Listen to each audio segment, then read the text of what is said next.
she will keep having our back as governor of the state of New York. How many of you are going to work hard and make sure you vote and make sure your friends vote and your families vote across this state and across this country? Raise your hands. And don't forget, we have great Senate races in states like Pennsylvania, North Carolina, Wisconsin, and Ohio. And don't forget Florida, and don't forget Arizona, and don't forget Arizona and Nevada. We're going to keep the Senate in Democratic hands. So get out there. Get out there. Work for Kathy. Work for our whole Democratic ticket in New York. Work across the country. On to Victory Tuesday.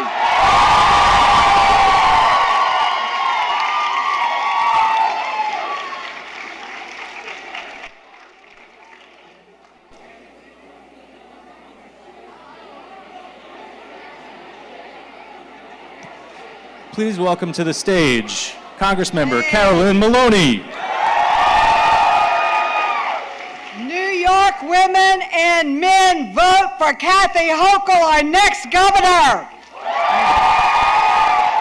I just came from the airport where our Vice President, Kamala Harris, has flown in to speak with you in support of Kathy Hochul. She'll be here in a second. She stopped at Reverend Butts' funeral, but she's on her way.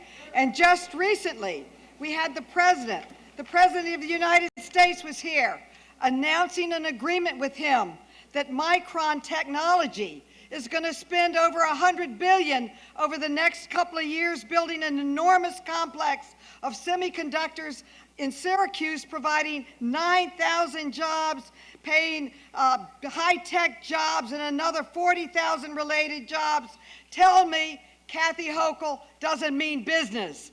She's brought more jobs in with this than any of the Republican predecessors.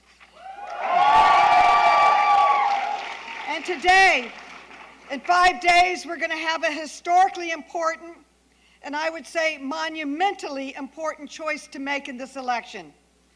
We must choose between a proven leader and a longtime champion of women's rights, men's rights, the environment, health care, everything, or a man who has voted no on so many things important to New York, including a woman's right to choose.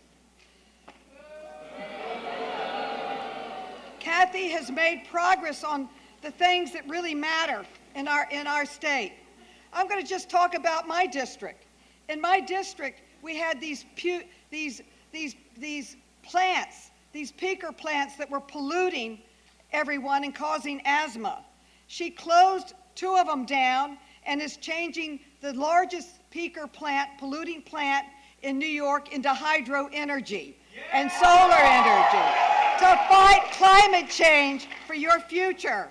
And in infrastructure, in my district alone, she's brought the state funds to build up to 125th Street for the 2nd Avenue subway, making life better for every people. And in December, she's opening up what we call East Side Connector, Madison Connector, bringing the LIRR, over a $10 billion project bringing jobs, improved quality of life. Thank you, Governor Hochul.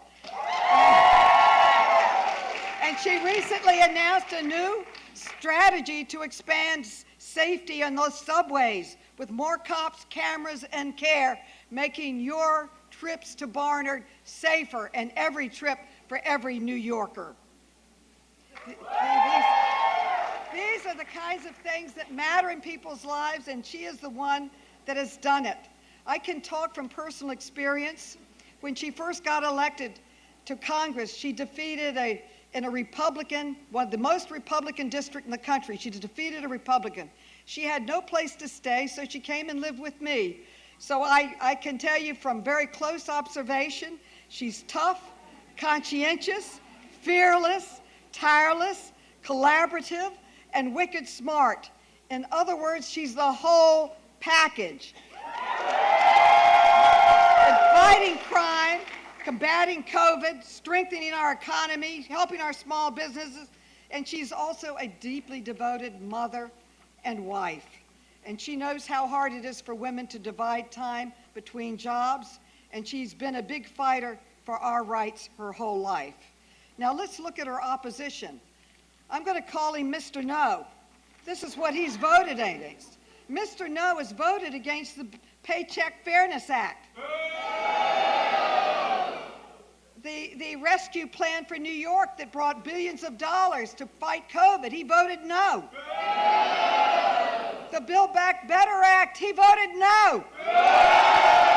The John Lewis Voting Rights Act, he voted no. He not only voted against a woman's right to choose, he voted against the Right to Contraception Act. So when he tells you what he's going to do, look at what he's done. And what he's done is he even voted no to the authorization of the Violence Against Women Act. I don't understand that. So we have a clear choice, someone who can get things done with a proven record, and someone who can fight for us. We have 5 days till election time. How many of you are going to be at the subway stops or out telling your friends and neighbors to get out to vote in these last 5 days? You know, we had a great American, Thomas, who said he was a great, Nathan, who was the great, you're a Barnard student, the great revolutionary writer, and Thomas Paine. Yes, I even remembered it, and I didn't even go to Barnard. Let me tell you, you know what Thomas Paine said during the Revolutionary War when our life was really on the line? He had a famous line that came out, and he said, "Don't send me a summertime warrior. Don't send me one who wants sunshine and easy times. Send me a hard-fighting warrior." There is a lot on this line between now and the election. If we don't re-elect her, you saw what Mr. No, Mr. Darkness, is going to bring us. Including this, we didn't even get to student loans, the forgiveness of student loans, the Democratic pride. He voted no on that too. So I don't want to see any summertime warriors. We need revolutionary warriors that are going to get out there and make sure that we carry Kathy Hochul on our back to Albany, because she deserves it. Vote for yourself. Vote for New York. Get out and vote for Kathy Hochul, and bring all your friends. Please welcome to the stage Attorney General Tish James.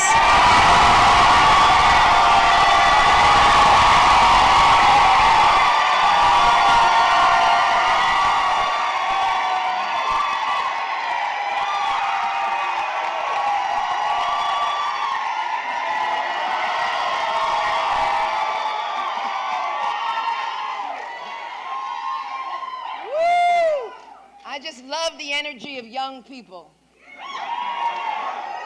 You fill my heart. Listen, we are here today because there's nothing more inspiring, nothing more impactful, nothing more powerful than a room full of young people who are committed to change. And that's why we are here this afternoon.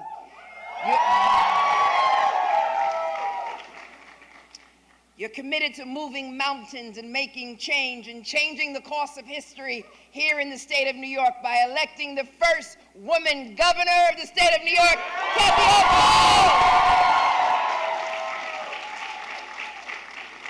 And while you're at it, re-electing the first woman attorney general.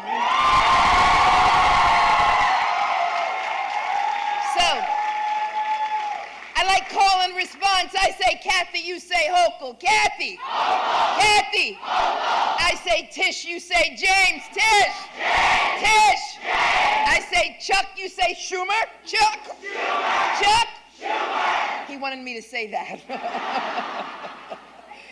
Yeah. So listen, you know, this afternoon you've seen some really powerful women, and you're going to see our first nation's Vice President, female Vice President Kamala Harris in a few minutes. Yeah. And of course, the first woman to be elected statewide in New York and the first woman to lead a national ticket on as a presidential nominee, Hillary Rodham Clinton.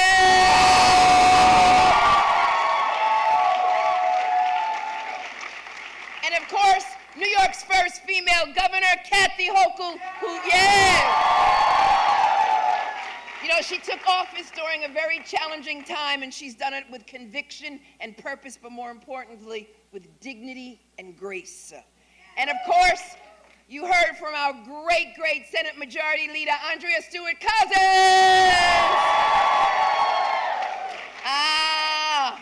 Is Brooklyn in the house? Right there, just right there. You heard from one of the baddest sisters from Brooklyn, the first Latina Puerto Rican United States Congresswoman, La Luchadora Nydia Vasquez. And you heard from the president of the Men Who Get It Club. Yes, there's such a club, and the president is our great Majority Leader, Chuck Schumer. All of us on this stage tonight can tell you our history-making victories were only possible because of motivated and civic-minded individuals, and all of you who are in this room, women, young people, people of color, and concerned voters, concerned about our democracy, concerned about our future, concerned about the fate of this country, concerned about our state. People who know that the cost of inaction is too high to sit back and let others decide what the future will look like for them or their families. Voters that understood that we all have a stake in this game, and we all must take part in building the community, the state, the country that we all deserve. A country and a state where all of us are part of one human family, where all of us must march arm in arm, shoulder to shoulder, where all of us must lift each other up. In this election, my friends, the stakes are too high for all of us, but specifically for women. We cannot sit it out. We cannot stand by the sidelines. The right to make decisions about our bodies, the ability to have basic health care, Social Security for individuals who are aging out, and adequate child care. Yes, we must also, again, defend our democracy, because the pride in knowing that we live in a state that values standing up for our working people and our women is invaluable. All of this, my friends, is on the ballot, but we have a choice. We can let Republicans roll back the rights of women, members of the LGBTQ community, and immigrants, so we can say hell no. What did you say? I can't hear you. Thank you. Don't tell your parents I told you how to curse. We can use the power of our voices, the power, my friends, that's in your hand.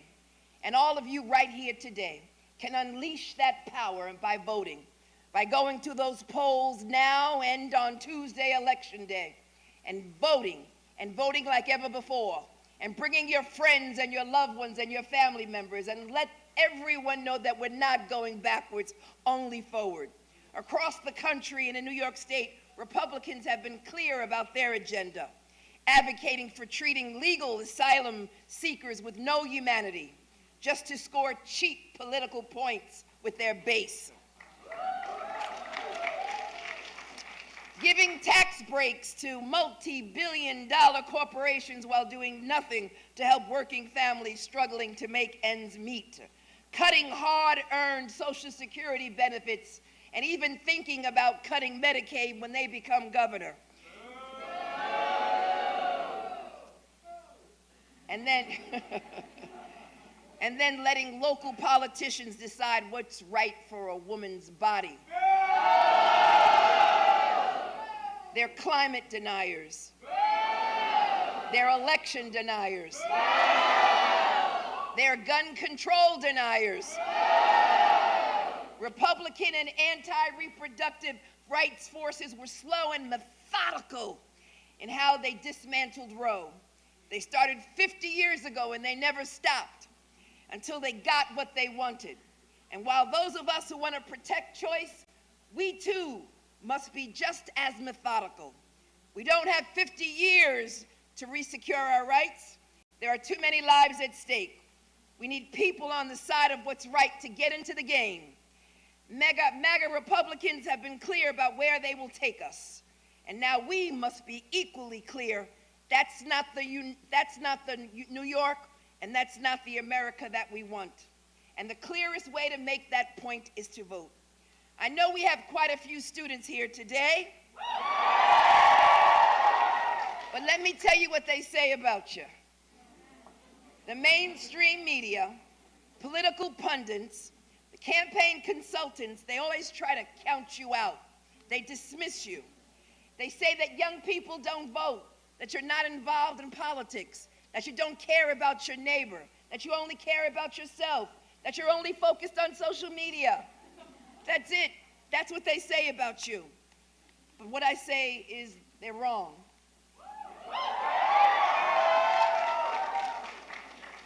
Because, my friends, all throughout history, it's always been young people, not politicians. It's always been young people who have moved us forward. Because, you see, it was young people who were marching in the streets and getting their heads bashed in during Selma, Alabama. Individuals, young people, SNCC, marching with Dr. Martin Luther King from Selma to Montgomery for the right to vote. It was young people who said, yes, we can, and elected Barack Obama. It was young people who stood in the way of the tanks in Tiananmen Square in China fighting for democracy. It's young people all across this world standing in the way, demanding democracy and demanding their votes be counted. Young people. It was young people who stood and marched in Parkland, Florida to demand common sense gun control.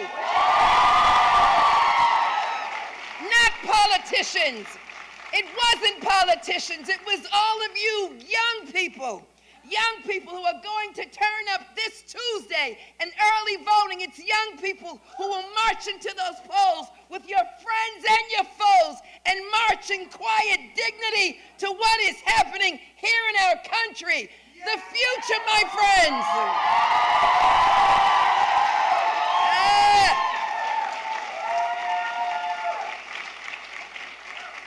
They will not push us backwards. Because it's up to you, all of you, this is your country, all of you, and you must recognize that you must not allow them to push us backwards. Forward always, backwards never. My trust and belief is in all of you, and I need all of you, not to just attend a rally and make noise, but to go back home. To leave these four walls, knock on doors, tell people to come out and vote, tell them what's at risk, tell them what's at stake, and urge them to come out and vote. I've done my job as the Attorney General these last 3.5 years.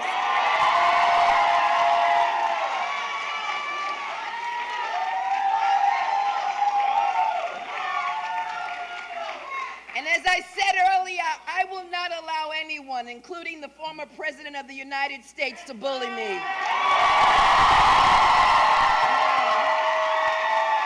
No. Like all of you, I will not bow, I will not break, and I will not be intimidated by anyone. Because I know that all of you have my back.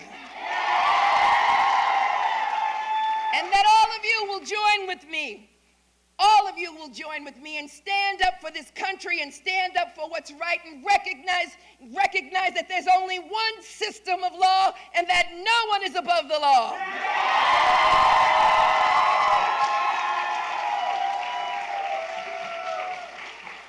So I need you to knock on doors, pass out lint, phone bank on behalf of candidates that support your values. We've gained so much under Democratic leadership. We can't turn back. We won't turn back. We can't be complacent and let the other side win and face regrets of what we could and should have done, because then, my friends, it'll be too late. We must not be paralyzed by fear. We must not be paralyzed by inaction. We must march forward, my friends, and we must stand with myself and the great governor, Governor Kathy Hochul, as we once again prove that if you need a good job done, no. If you need a great job done, then give it to a woman.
brother, can I borrow a thin, brother, you know, a dime?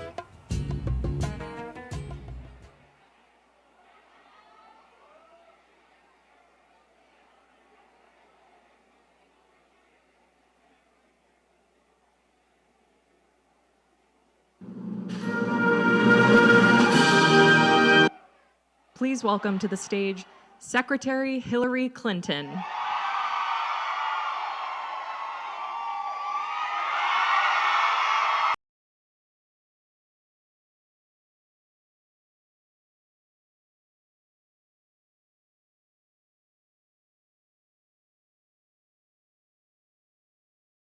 Wow. Hello. How are you all? Wow. I am so excited to be here with all of you. I want to thank all the Columbia Democrats for hosting this. It is so good to be back at Barnard and to be with so many representatives of our government at the local, state, and national level who care about your future and are doing everything they can to make a difference. And I personally am thrilled that we're going to have Vice President Harris with us today. I want to thank all of my wonderful former colleagues and friends who you will be seeing, including Attorney General Tish James, New York Senate Majority Leader Andrea Stewart-Cousins, New York City Council Speaker Adrian Adams, my former colleague in the Senate Chuck Schumer, and of course Governor Kathy Hochul. Now, you're going to hear from the governor and the vice president. I just want to put what we're doing here today in some context, because this election on Tuesday is one that will have such far-ranging repercussions. And I think you know that. That's why you're here. But I am going to ask you to get out after today's rally and literally get everybody you know to turn out and vote early, vote on Tuesday, because every issue that I can think of that I imagine you could care about is literally on the ballot. You know, I've known Kathy Hochul for a long time. She and I have worked together. I really appreciate the way she's bringing new leadership and stability and new hope for our future to New York. And I think it's about time, since this was the state where the women's suffrage movement was born, that we would have a woman governor. Now, when I think about Kathy, I think about someone who actually legitimately cares about the people of this state and has proven it over her long life in public service. And as lieutenant governor, she crisscrossed New York, literally going to every single county and a lot of the towns and villages and hamlets within them, bringing all kinds of good ideas, bringing people together. But this election, like every election, is a choice. And it's not just a choice between two candidates. It is a choice between two very different ideas about who we are as a state and a country, how we should work together or not, what kind of future we want for ourselves, our children, and our grandchildren. I think it's fair to say that if you paid attention to this campaign, the Republicans make no secret about what they want to do. They actually say the quiet part out loud. And Lee Zeldin, Kathy's opponent, along with, good response, along with Donald Trump and their allies, are literally fighting tooth and nail to turn back the clock. Think about it. Yes, of course, they want to turn back the clock on abortion. They spent 50 years trying to make that happen. But they want to turn back the clock on women's rights in general, on civil rights, on voting rights, on gay rights. They are determined to exercise control over who we are, how we feel and believe and act in ways that I thought we had long left behind. But they have gone even further. They want to put more guns on our streets, more pollution in our air and our water, more power for the super rich and less for everybody else. That is their vision. And it shouldn't be a surprise to anybody who's actually paid attention. And so we have to hold them accountable for that. And one of the ways of doing it is by making sure that Kathy Hochul remains our governor. Now, she's already made a difference. She's already helped to create good-paying jobs. I don't know if any of you are from the Hudson Valley or from the Syracuse area, but working in partnership with the Biden administration, within the last 3 weeks, we've had these huge announcements. $100 billion by Micron outside of Syracuse. $100 billion. $20 billion by IBM in the Hudson Valley. Why? Because the Biden administration and the Democratic Congress passed a law that finally said, we're going to get serious about advanced manufacturing, chips, and everything else that makes the modern economy run. And so Kathy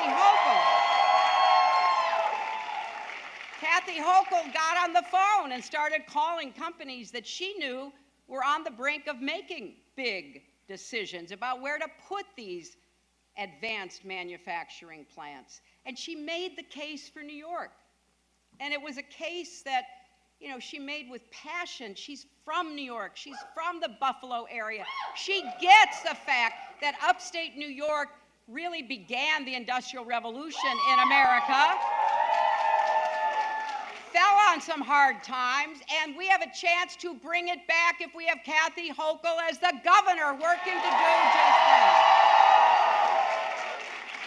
So, you know, when I think about what the Republicans intend to do, and I pay attention, because I can remember not so long ago I was telling people they're going to stack the Supreme Court and they're going to overturn Roe v. Wade.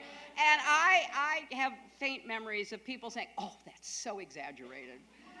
So let me tell you, they're going to cut Social Security and Medicare in order to give more tax cuts to the wealthy. That is the plan. And if you don't think it will happen, just listen to them. And if you are still on Twitter, I am, if you still are, there is some great video of the Republican senator from Utah, Mike Lee, saying out loud that he wants to pull Social Security and Medicare up by the roots and get rid of them. Now, I don't know about you, but I can't imagine that that's a popular opinion if people actually hear it. So make sure everybody you know hears it for the next couple of days. And, you know, we have to look at all of the important matters that are at stake. And I have to also just reflect that I've seen, I'm sure you have, well, maybe you don't watch television, but if you did, you would see what I see, which are ads about crime every 30 seconds, right? No solutions, but just a lot of really fearful, scary pictures and scary music. And of course, I want everybody to be safe. Honestly, who's against that? But then a terrible crime happens in San Francisco. An intruder hits an 82-year-old man in the head with a hammer who happens to be married to the Speaker of the House, and the Republicans joke about it. the woman running for governor in Arizona jokes about it. Now, why would any sensible person want to give power to somebody who thinks it's funny that a person gets assaulted in his own home?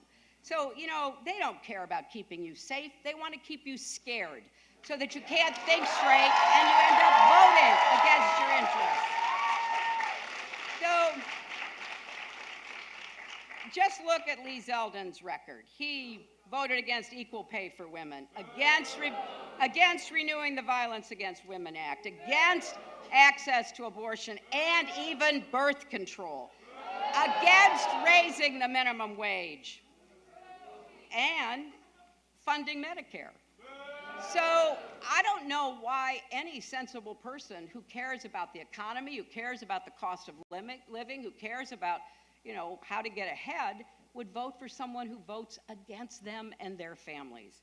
But we have to make sure that every voter knows what's at stake. And the only way we can get the kind of future we want is to elect Democrats who care about democracy, who care about protecting our rights and our values, who respect our institutions and the rule of law.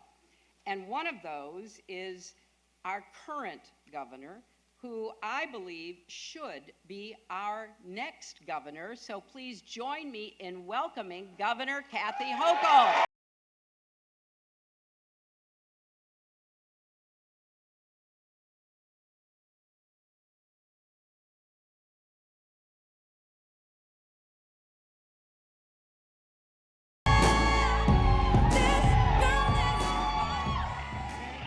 Thank you.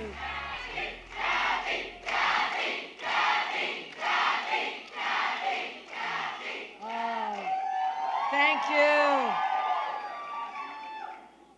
I am so on fire.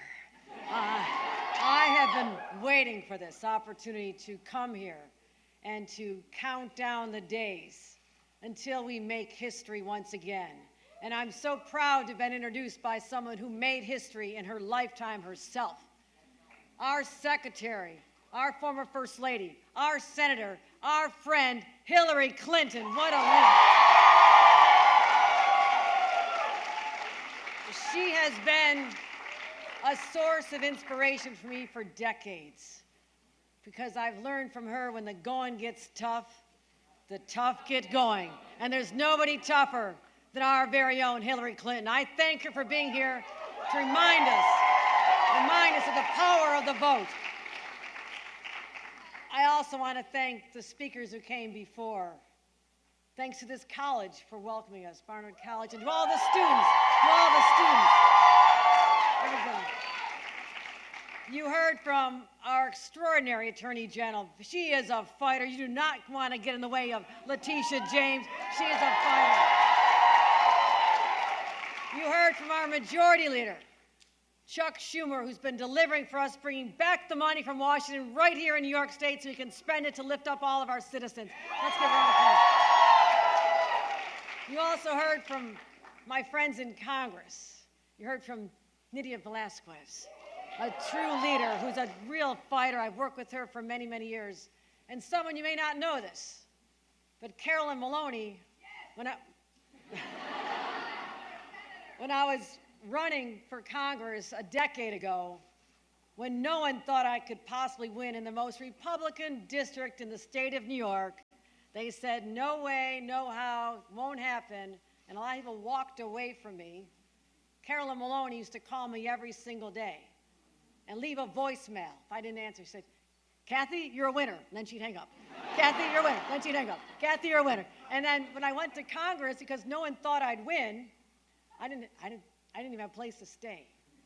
I literally shared the bedroom next to her. We shared a bathroom for 6 weeks because she's that close to me. And I want to thank her for her extraordinary leadership in our House, Carolyn Maloney. And my supporters and friends in Albany, Andrea Stewart Cousins, no longer.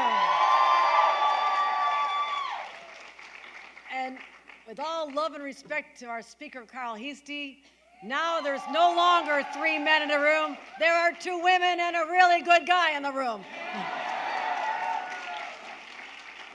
So to all of you, I have a simple message.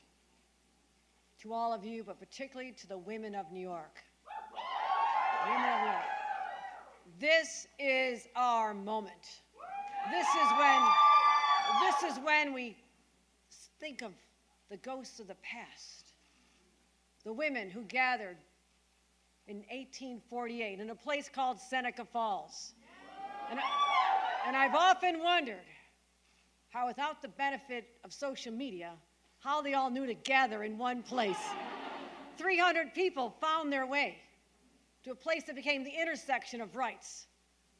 Native American rights, abolitionists, women's rights. It all came together in this small community in upstate New York. And if you've not been there, you need to go there. You need to go there. But I think about it often, and we were there recently, Hillary Clinton and I, talking about the legacy we've inherited. What is on our shoulders as the women of today. Because those women back then were so brave and so audacious. They went against the tides of their time. They were ridiculed and spit upon and jailed because they had the audacity to say, we have rights, and we have a right to fight for them. And if you read the Declaration of Sentiments, it's written on the wall, and you can feel their disdain dripping with every word, saying, we are sick and tired of being the properties of men. We want to have the chance to be free. We want to vote. And that happened nowhere else but right here in the state of New York. Right here in New York. And it was a long journey for that right to vote. Many, many decades. But New York was one of the first, 3 years ahead of the rest of the nation, to say that women would have the right to vote in this state. And again, later, finally, women of all colors could vote as well. It took till 1964. We finally achieved that goal that was so elusive for so long. And when it came to other rights, reproductive freedom, the right to decide whether you can make a decision about your own body, New York again was 3 years ahead of the rest of the nation. It took till Roe v. Wade. We were already 3 years ahead. And I've always been proud of the fact that we've led these movements, women's rights, LGBTQ rights, labor rights, environment. It all started in nowhere else but our state. So I put that on all of you, especially the young people. I want you to feel the weight on your shoulders as you march out of here with that determination, the guts and courage that all of those who came before us had and passed down this gift to us. In fact, they've not only passed down a gift, they've passed us the torch. And today we hold that torch in our hands. And it's up to us. And we'll be judged by generations years from now. They'll look back at this time and say, what happened in 2022? For some, it'll be a reminder that the rights that were so long and hard fought for could be stripped away by a Supreme Court, appointed by a president who never should have been there. That's what happens. That's what happens. That's what happens when complacency takes hold and people feel like, I don't need to vote because somebody else will do it, it doesn't matter.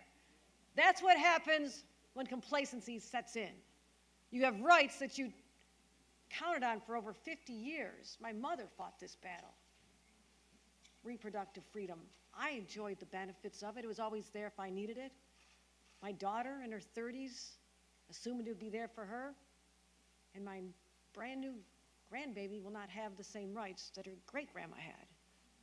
We've always been on the forward path toward progress.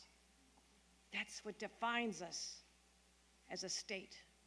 So, friends, it's up to us. How will we be judged by what we do in 2022? We march to the polls. We say we honor those women of the past, those fighters, and those who shed blood to secure the right to vote. But also we will stand up for future generations and say, we will protect the right to an abortion in this state right here, right now, and forever.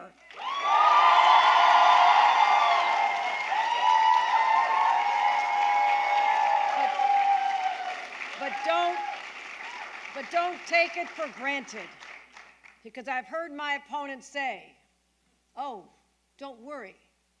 The day after the Dobbs decision, nothing changed in the state of New York, so don't worry. You know why nothing changed in the state of New York? Because I'm the governor.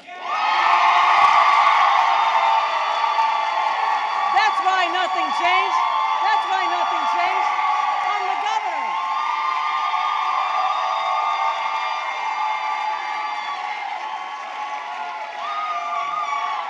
Right, that's right.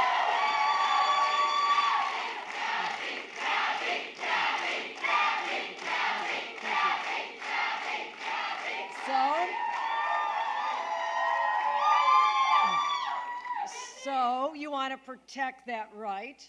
You want to continue having gun safety laws on the books and don't agree that every teacher should be armed and we should have people with guns on the subways. You believe that we should have common sense laws to protect our citizens from being killed in our streets. If you believe that, if you believe that we should continue investing in our people, investing in education, your education, making sure that you have this shot at the New York dream that we cherish, then you need to make sure that I'm still the governor on Wednesday.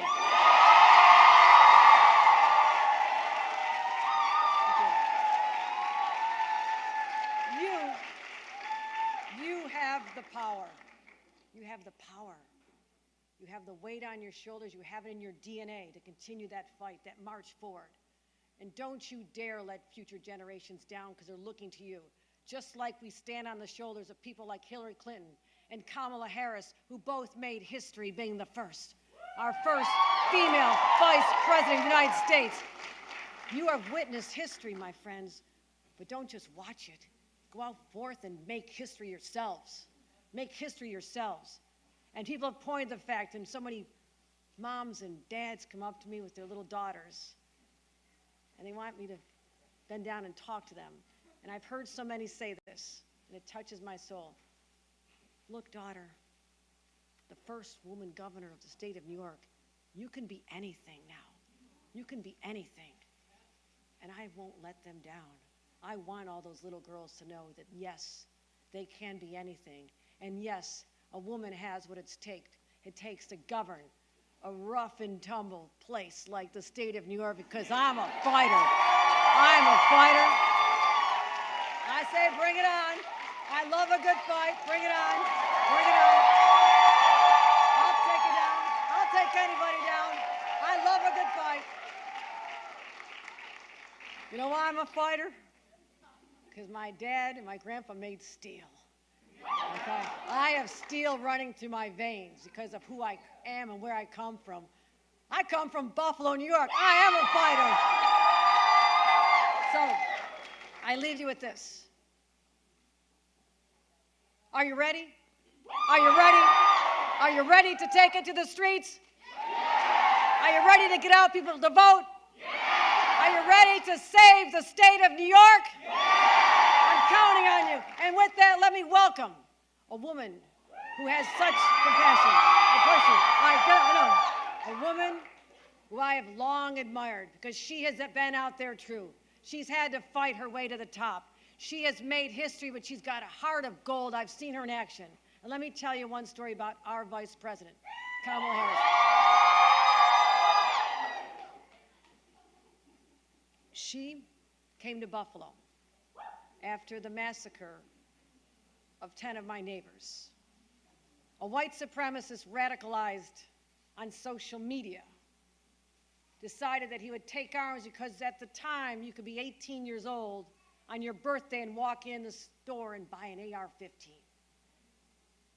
He went to Buffalo because he was looking for the place with the highest concentration of people of color from his home. And he slaughtered my neighbors 10 minutes from where I live. And Vice President Harris came, and she met with the families. She went to the funeral, and she didn't even ask to speak. They wanted to just be there out of respect.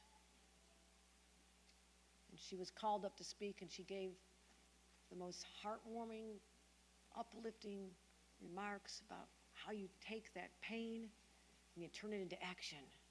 And I listened to her, and I went back to Albany. I said, we must have action for these people. We must have action for this community. We must have action for New Yorkers. And what we did was he changed the laws. We stood up and we said, no more can this happen in a state like New York. And we took away the ability for an 18-year-old to buy that weapon. We said we're going to enhance our state. We changed the laws, and we want to keep those laws in place. And I thank Vice President Harris for not just making history, but for really making a difference. Ladies and gentlemen, it is my high honor to introduce the first woman Vice President of the United States of America, Kamala Harris.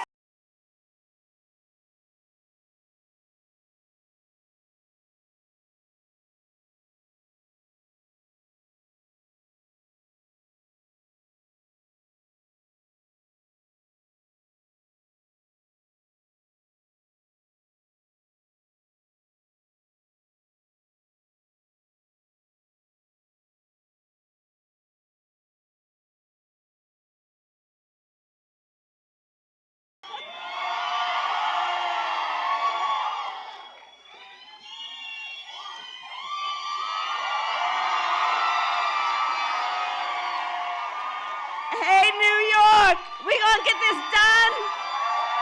We're gonna get this done. 5 days. 5 days, we're gonna get this done? Yes. We're gonna give it everything we've got? No sleep? Okay, I'm gonna hold you to that.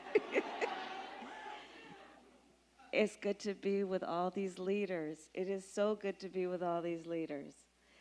Listen, let's just get right down to business, because we do have 5 days. And sometimes 5 days can seem like a lot of time, but in this case, we don't have a lot of time to do something very big, which is to elect Kathy Hochul, the next and continuing governor of the state of New York. 5 days. 5 days. And Secretary Clinton said it. Tish James said it. The governor herself said it. Everything is on the line. And the thing about Kathy Hochul is she has shown you who she is. She has shown you what she cares about. She has shown you how hard she will work for the people of New York. And I believe that when you know what you stand for, you know what to fight for.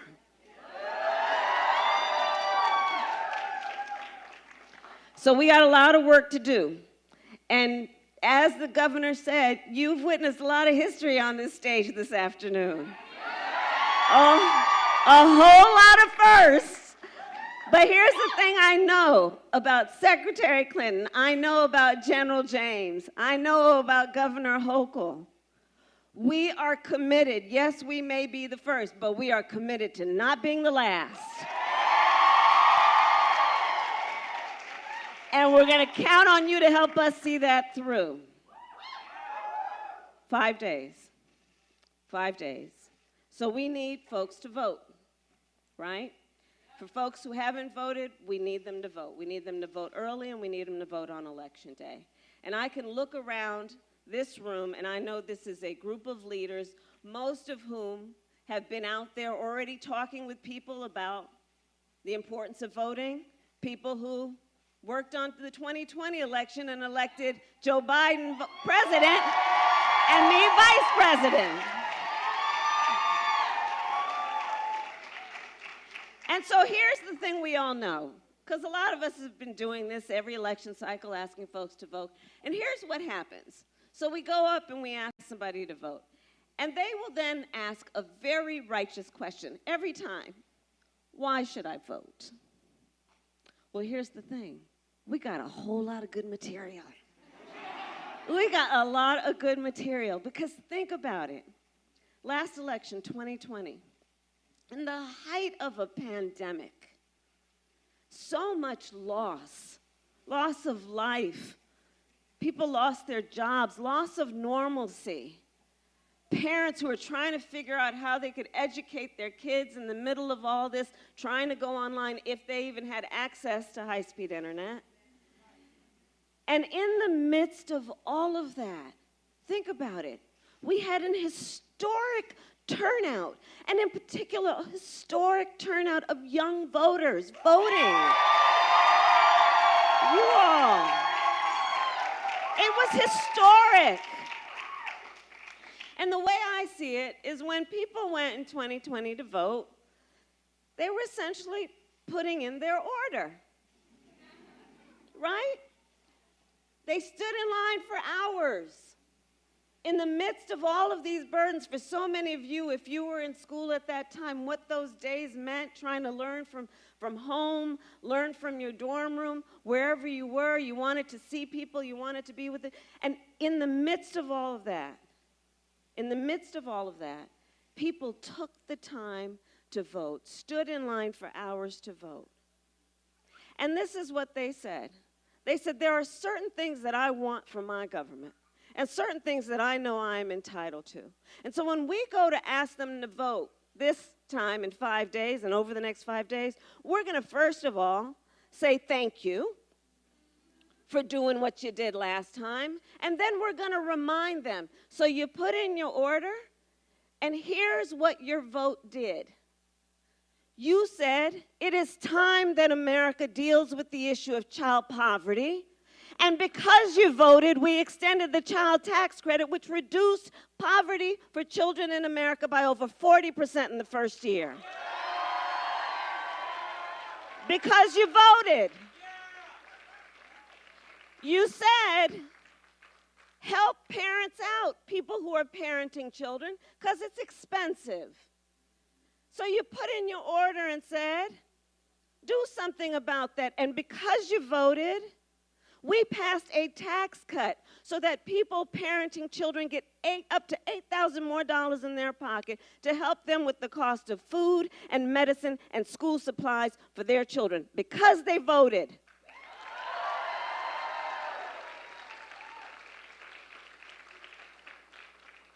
Because people voted and said, look, I'm going to put in my order. I want y'all to deal with this climate crisis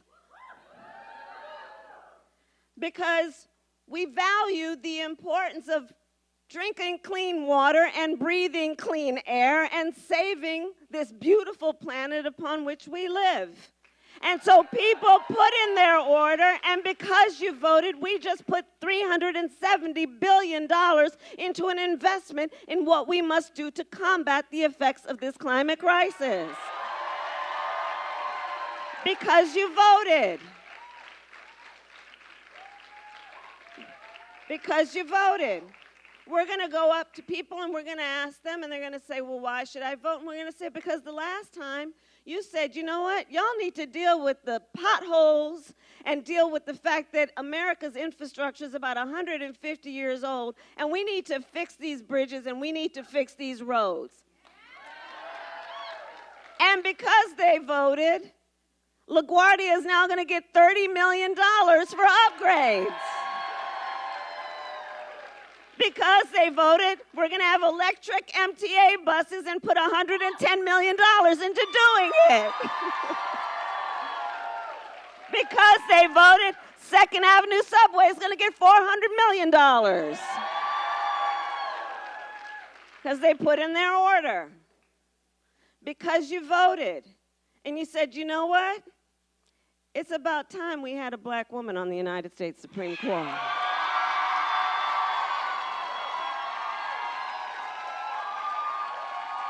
And because you voted, her name is Justice Ketanji Brown Jackson. Because you voted.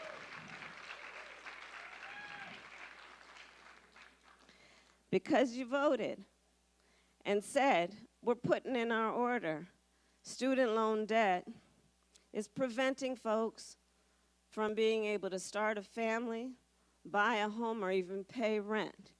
And because you voted, in spite of all of the criticism, we are canceling debt of up to $20,000 of student loan debt because people voted.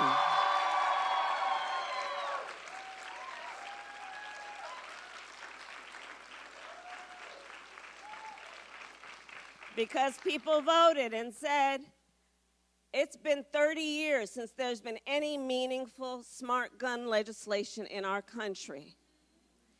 And it's about time that people have some courage to pass or do smart and safe gun legislation, that we were able to expand background checks, the most meaningful gun legislation in 30 years, because people voted and put in their order.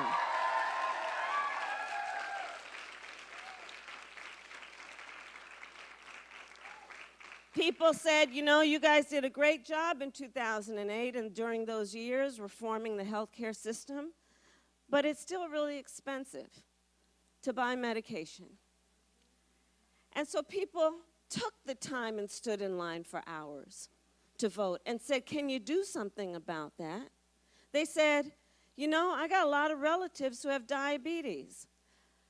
Black people in America are 60% more likely to be diagnosed with diabetes. Latinos, 70% more likely to be diagnosed with diabetes. Why do I know seniors who have diabetes who have to make a decision about whether they're going to fill a prescription that a doctor ordered because it will save their life versus being able to buy food or pay their rent?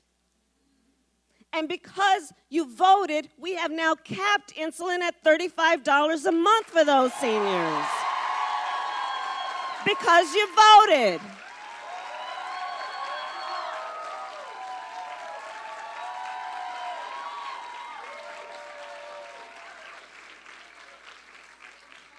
Because you voted and you said, you know what? This game that the pharmaceutical companies have been playing, jacking up prices on medication, is just not right. Somebody's got to be able to negotiate on behalf of the American people on this issue. And so, long time in coming, but because you voted, we are now allowing Medicare to negotiate against the pharmaceutical companies on behalf of 60 million Americans. 60 million people.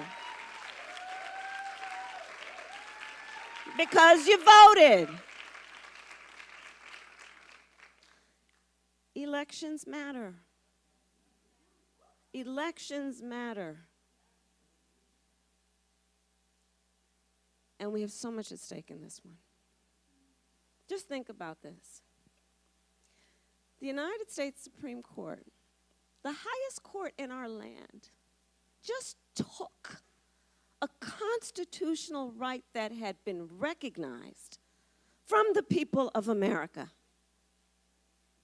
And by the way, on this subject, I think it's important to note, one does not have to abandon their faith or deeply held beliefs to agree the government should not be telling her and anyone what to do with their own body.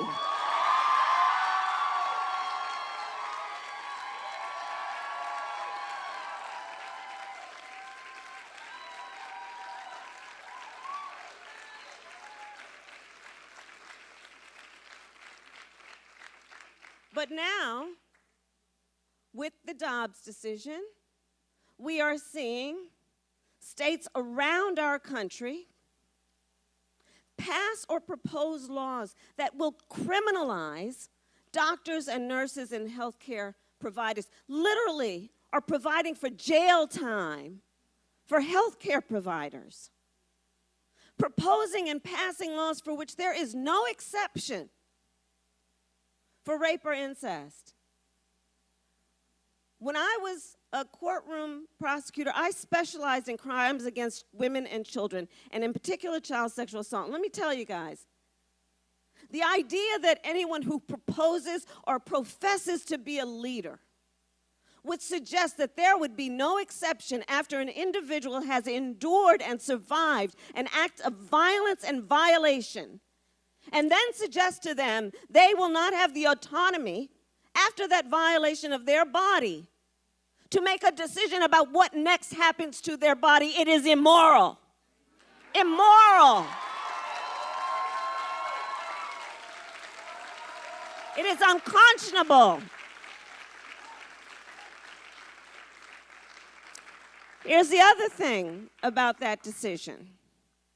So the proponents said, well, you know, let's just let the states decide.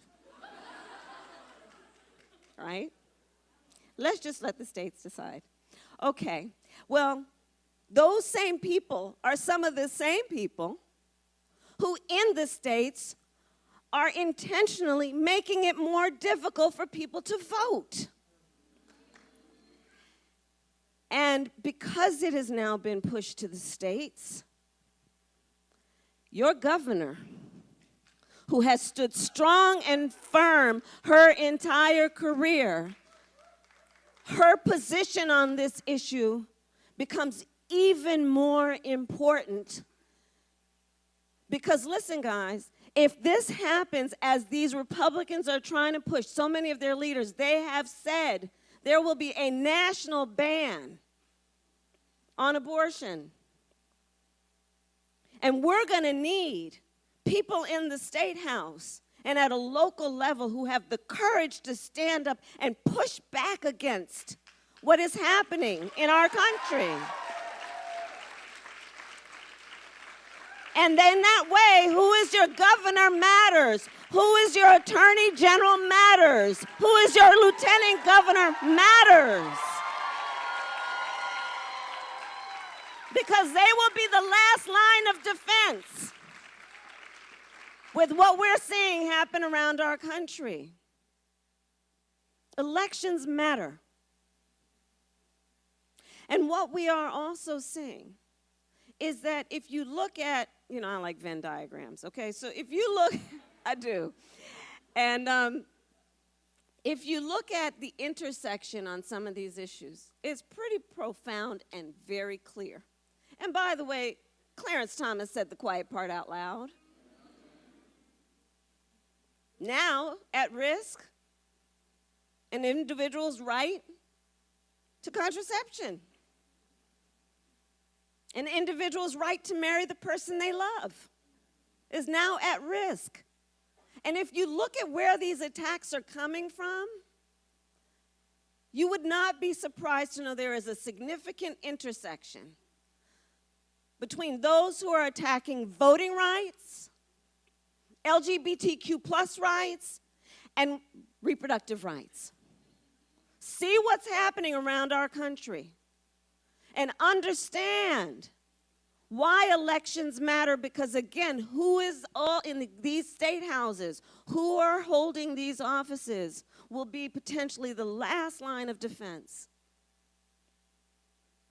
Elections matter. You know, as vice president, I have now, well, thank you. That's me. So, as vice president in these almost 2 years, my team has told me I have now met with over 100 world leaders, directly or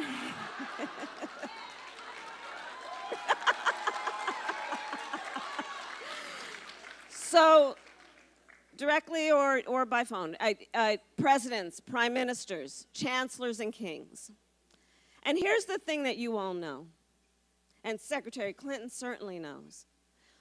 When we walk into these rooms representing the United States of America, we have traditionally walked into these rooms chin up, shoulders back, talking about the importance of democracy, representing what we hold out to be the greatest democracy in the world, imperfect though it may be. But it gives us the authority then in these rooms to talk about the importance of rule of law, the importance of human rights, of free press. And in that way, we have been held out as a model. But here's the thing everyone here knows, because you are all role models. The thing about being a role model is this. People watch what you do to see if it matches what you say. So, my greatest fear Dictators and autocrats around the world who will dare to tell their people, you want to hold out the United States as an example of these issues? Well, look at what they're doing. And in that way, what is happening in our country will very likely not only affect the people of our nation, but potentially people around the world. All of this is at stake. And on the issue then of democracies, I do believe that the nature of democracy is that there's a duality. On the one hand, when a democracy is intact, I believe it is incredibly strong in that it gives strength to its people. It is a protector and a defender of individual rights and freedoms and justice. When it is intact, there's an incredible strength in its ability to lift people up. On the other hand, it's very fragile. It is only as strong as our willingness to fight for it. And so fight we will. And so fight we will. And so we will do everything in these next 5 days, standing for the country we love, standing for the principles we hold dear. We will stand for the voices that we know have everything on the line. And we will fight for the principles that we know we hold dear, the ideals we hold dear. You know, I do believe there are two definitions of what it means to be a patriot.